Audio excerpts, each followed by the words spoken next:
If asking for a raise makes you nervous, if you're scared of sounding pushy, if you don't know what to say, this episode will change everything. Today, I'll show you how to negotiate a raise calmly, clearly, and professionally. The American way. Hi, I'm Kai. Welcome to episode 14 of Career and Side Hustle Mastery. Negotiating a raise in American work culture can feel like walking on thin ice. You don't want to seem arrogant, but you don't want to be underpaid. You don't want conflict, but you want to be respected.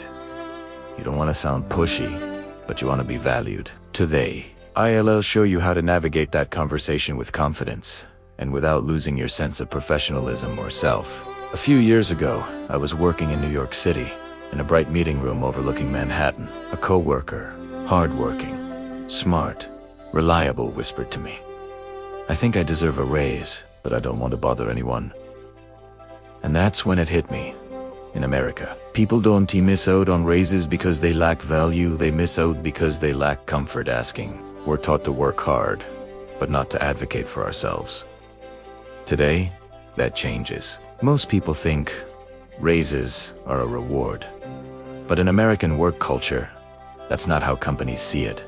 The truth, raises are an alignment of value, not a favor. If you bring more value now than when you were hired, a raise is simply an update.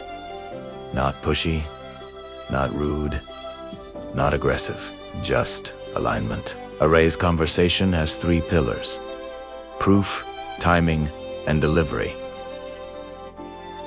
Nail these 3, and your chances skyrocket. First, let's talk about proof. Managers don't respond to emotions. They respond to evidence. So, gather your accomplishments. Projects completed, problems solved, improvements you made, tasks you took over, any positive feedback, and your team contributions. Next, think about your impact.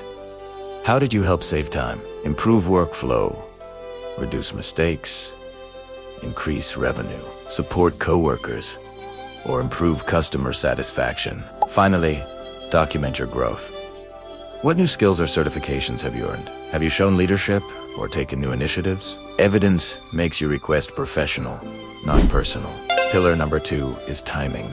In American work culture, timing matters. The best moments are after a big win, during a performance review, at the end of a successful project, or when the company is financially stable. Avoid asking right after layoffs, during company financial struggles, or when your manager is visibly overwhelmed. The right timing creates a smooth conversation. Pillar 3 is delivery. This is how you ask without feeling pushy. First, request a short meeting. Say something like, "Could we schedule a quick 15-minute meeting sometime this week? I'd love to discuss my growth and contributions." When the meeting starts, begin with gratitude. "I really appreciate the opportunities I've had this year, and I've loved contributing to the team."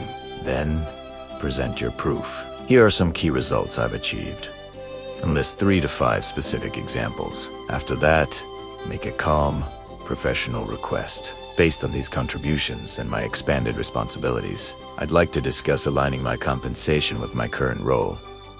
And finally, the most important part, stay quiet and confident. Let your words land. Silence shows confidence. A few months ago, I spoke with a woman in Austin who felt terrified to ask for a raise. She said, "I don't want to sound like I think I'm special." But she was special. She held the team together. She solved problems quietly. She improved systems without being asked. She wasn't being pushy, she was being fair. She used this exact formula. She asked calmly, and she got the raise. Not because she demanded it, but because she showed her value clearly.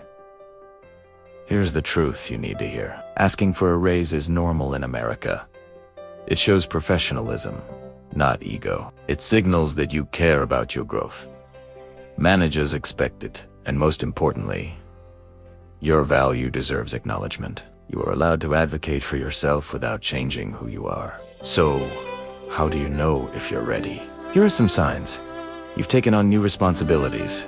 Your role has expanded. You're performing above your job description. You're consistently reliable. You've solved problems. You've received positive feedback. You've improved processes or systems. You've grown significantly. or you're the go-to person on your team. If this sounds like you, you're ready. Let's address some common fears. First, the fear that they'll think you're pushy. The reality is, you're being professional. Second, what if they say no? Ask this: what would I need to achieve for a future raise conversation? This creates a clear path forward. Third, the fear of conflict. Remember, negotiation is not conflict, it's clarity. And finally, the feeling that you're not ready. If you're contributing more than you were before, you are ready. So here is your action challenge for tonight. Choose one of these tasks. List your accomplishments from the last 6 to 12 months, gather your evidence, identify the ideal timing, practice the raise script we talked about, or schedule your meeting. Your preparation today creates your confidence tomorrow. If this episode made you feel stronger or more prepared, share it with someone who deserves a raise too. And if you're ready to negotiate with confidence, calmly, professionally, and respectfully, subscribe to Inspire Change today. This is episode 14 of Career and Side Hustle Mastery. Hit subscribe, turn on notifications, and walk with Makai as we continue building careers rooted in clarity, courage. You're not being pushy, you're owning your value.